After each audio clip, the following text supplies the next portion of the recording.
台湾人欠信望爱。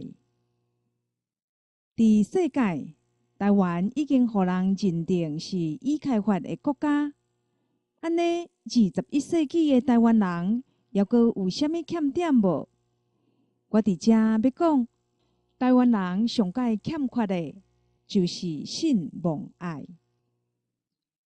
是啥代台湾人会有遮个欠点？因单有4点。第一，久长互人失眠甲分化，知识凡事拢用眼事情家己的观点做基本思考。即马安怎对我较好，就安怎做。所摆无长期整体性的战略思考，甲建立台湾邦国的计划，安尼对咱要建国的确有真大的困难。第二，台湾人毋捌有家己的国家，毋知国家是啥物，嘛袂晓安怎做国家的主人。不管是认知、管理甲义务，拢无真清楚。第三，家己的语言文化，互人翕相甲糟蹋，失去做人基本的灵魂保护机制，人性降到上低程度。凡事拢放外外，感觉甲家己无关系，无要关心，嘛袂晓关心。第四，久长的实名教育，头壳底简单知影实用的知识甲学问，足欠独立思考甲批判的材料，强要诚做文明是文人。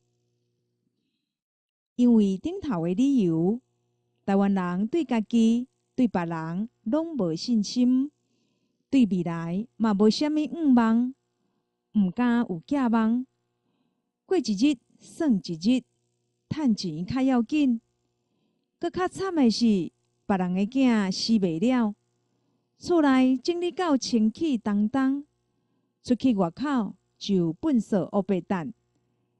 会晓爱家己的子孙，但是袂晓考虑久长了后的子孙，对社会无责任感，搁较免讲关心国家。